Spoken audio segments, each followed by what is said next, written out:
近日，一段视频在网上流传开来，一名乌克兰士兵被自己随身携带的手机救了一命，因为手机替他挡住了射过来的子弹。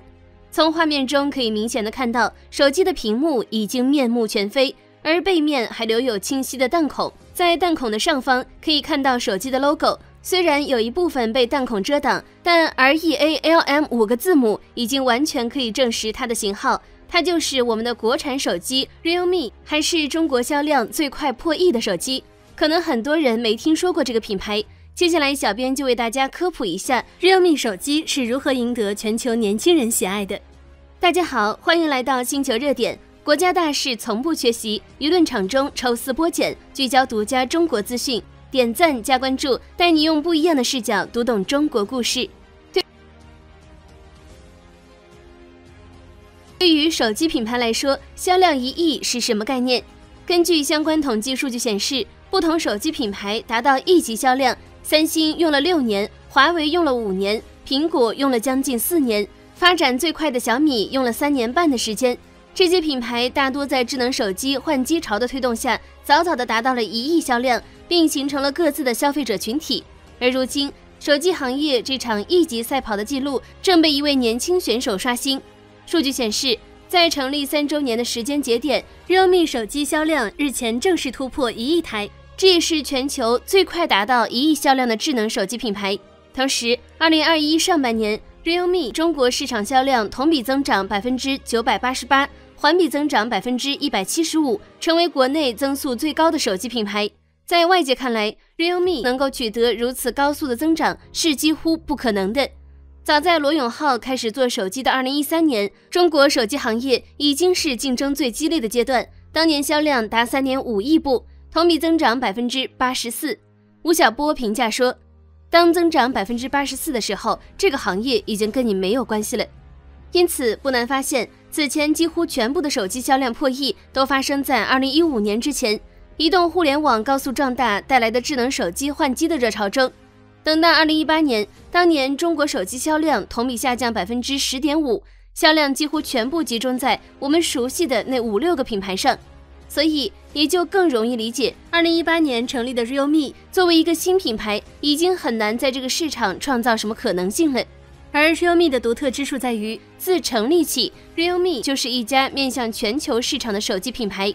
与国内智能手机发展成熟、进入存量市场的情况不同，地区经济发展造成的天然差异，使印度、东南亚为首的新兴市场依然有着大片待填补的空白。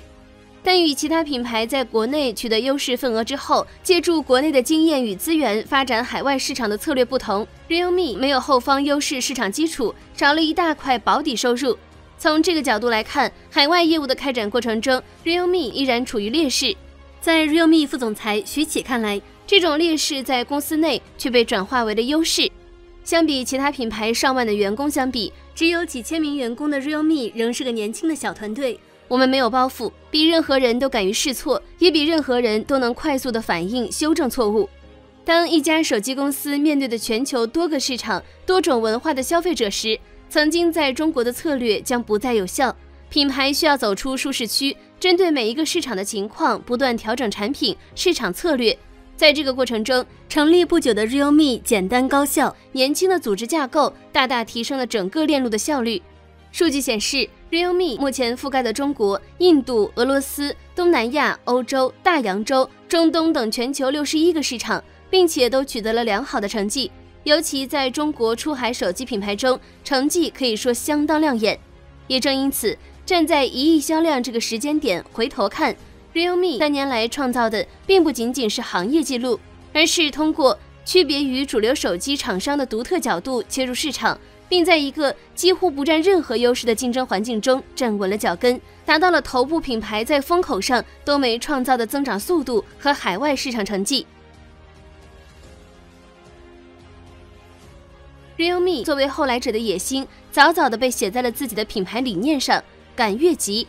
所谓越级体验，不仅仅是手机行业一直以来讨论的性价比概念这么简单。举个例子，以苹果为首的高端手机投入巨大，售价自然昂贵。但如果利用苹果20%的售价，就能达到70%的体验，无论对世界上哪个国家的用户来说都是好事。这与传统性价比概念不同的是 ，Realme 并非是通过保守技术来控制成本，把手机卖得更便宜，而是将旗舰级的领先技术下放，在可接受的范围内将其普及到更多市场中。一句话 ，Realme 的目标是做出更有质价比的产品。首先，在硬件上，以 5G 为例，2020年的 iPhone 12搭载了 5G， 所以应该不会有人觉得 5G 手机是低端手机。利用这个心智定位 ，Realme 在全球范围内广泛地推进着 5G 手机的落地。比如，就在 iPhone 刚上 5G 的时候，推出了第一台1000元内的 5G 手机；而在21年，更是首批发布了骁龙888，全球首发天玑1200，将65万闪充下放到更多机型。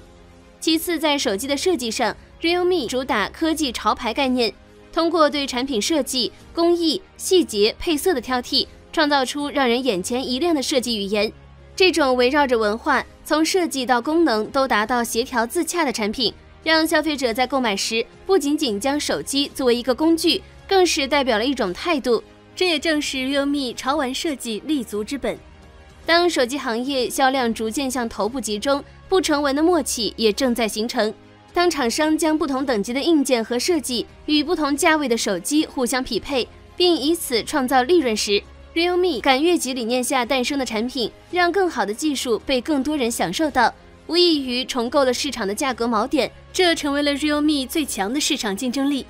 重建价格锚点的关键在于合理控制成本，但这件事说起来容易，做起来却相当困难。Realme 能做到，有其后端上的优势。同在欧家体系下的 Realme 可以共用供应链，通过欧家的集体采购与物流、生产等设备，实现更加明显的规模效益。在提高质量之余，还可以大幅降低成本，在成本控制上实现优势。而 Realme 一直强调的轻资产模式，则可以在避免大规模投入的前提下，实现产品与质量的快速迭代，灵活对每一个市场、每一个产品做出反应，降低风险。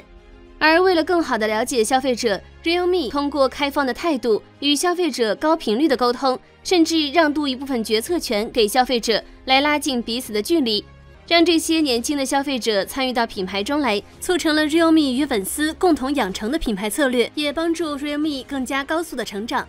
这种与用户频繁交流、随时反馈的沟通模式，是 Realme 在与不同国家年轻人交流的过程中，始终能创造出符合消费者需求的产品的核心策略。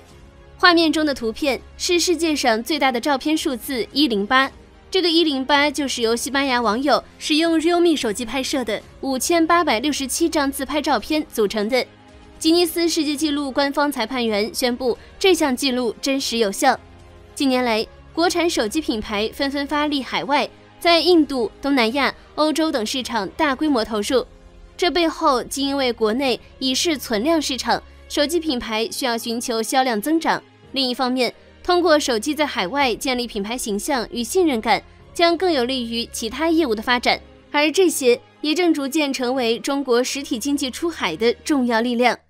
无论是在实体经济领域，或是在文化领域，中国一直以来都比较缺少成功的出海案例，其中一部分原因在于中国国内市场规模足够庞大，出海反而吃力不讨好。作为对比的是日本、韩国的外向经济模式，国内市场不大，如果产品生产出来，最后只卖给国内消费者，就无法将价值最大化。因此，无论是产品、技术、标准，韩日都在积极参与国际标准的制定与执行，使之能够全球通用，